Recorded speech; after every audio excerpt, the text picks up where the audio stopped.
হাসি খুশি কোথায় যাচ্ছি হাসতে হাসতে বলবো, হাসি শেষ করেও বলবো। অটোর মধ্যে যেহেতু বসে আছি, অবশ্যই দূরে কোথাও যাব না, কিন্তু অটোর পরবর্তীতে যে বাহনটি আপনারা দেখতে পাচ্ছেন এটি দেখে হয়তো বা বুঝতে পেরেছেন যে দূরে কোথায় যাচ্ছি।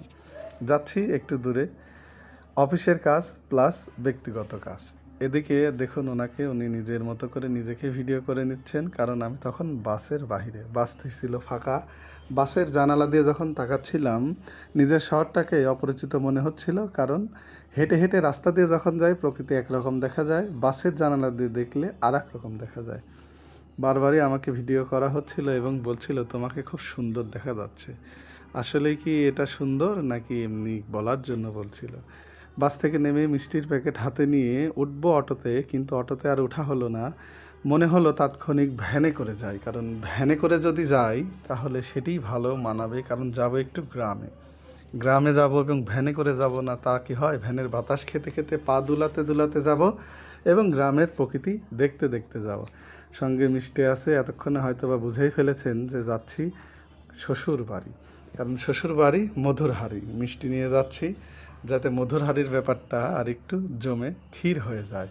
ভ্যান চালক যিনি ছিলেন বেশ ভালোই চালাচ্ছিলেন, সুন্দর নিরাপদে আমাদেরকে নিয়ে গিয়েছিলেন। গ্রামের দিকে তাকিয়ে আমার মনে হচ্ছিল না গ্রামে আছি, মনে হচ্ছিল শহরে আছি, কারণ এখানেও ইট পাথরের দালান কোঠা, কোথাও মাটির বাড়িঘর দেখতে পাইনি। দু এক জায়গায় দেখেছি, এই যে দেখুন মাটির বাড়িঘর আর দেখার দরকার নেই, খাবারই দেখুন।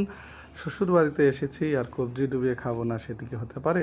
আপ্যায়নের কমতি ছিল না, যদিও এটি প্রথমবার আসেনি। অফিসের জরুরি প্রয়োজনে নাটোরে যাওয়ার কথা ছিল, কিন্তু মাঝখানে বিরতিতে শ্বশুর বাড়িতে না গেলেই নয়, এটি আসলে আমার খালা শাশুড়ির বাড়ি। সেখানে গিয়ে দুপুরের খাবার খেয়েছি। তিনি এই অল্প সময়ের মধ্যে তার যথাসাধ্য আপ্যায়ন করেছিলেন। খুব তৃপ্তির ঢেকুর তুলে খেয়েছি। প্রচণ্ড গরম ছিল সেদিন।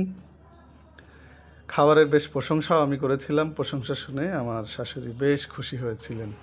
তো খাবার খেলাম, একা একাই খেলাম, আপনাদেরকে পরে একদিন সময় হলে নিয়ে যাব, নিয়ে গিয়ে আপনারাও আমার সঙ্গে খাবেন। তো খাবার খাচ্ছিলাম, সে আমার ভিডিও করছিল এবং বারবার জিজ্ঞাসা করছিল খাবার কেমন। ফেরার পথে অটো পেলাম, কারণ বৃষ্টি হচ্ছিল, ভ্যানে করে আসার আর সুযোগ নেই। অটোতে বসে বসে ভাবছিলাম যে এখানে কত সুন্দর নির্মল প্রকৃতি, শান্তি, বাতাস, বৃষ্টি। আমাদের শহরের কোলাহল ছেড়ে চলে আসলাম। যাওয়ার পথে আমের আড়ত দেখে লোভ আর সামলাতে পারলাম না, একটু এগিয়ে গেলাম। গিয়ে দেখি আমের দাম বেশ ভালোই সস্তা। নিজের এবং পরিবারের বাচ্চাদের খাওয়ার জন্য অল্প কিছু আম নিয়েছিলাম। আপনারাও আসবেন, ঘুরবেন ফিরবেন, বেশ ভালো লাগবে। নিজের স্ত্রীকে সময় দিবেন, যত ব্যস্ততার মধ্যেই থাকুন না কেন। কাজের ফাঁকেও যে সময় দেওয়া যায় তার প্রমাণ আপনাদেরকে ভিডিওতেই দিয়ে দিলাম। ভালো থাকবেন, আল্লাহ হাফেজ।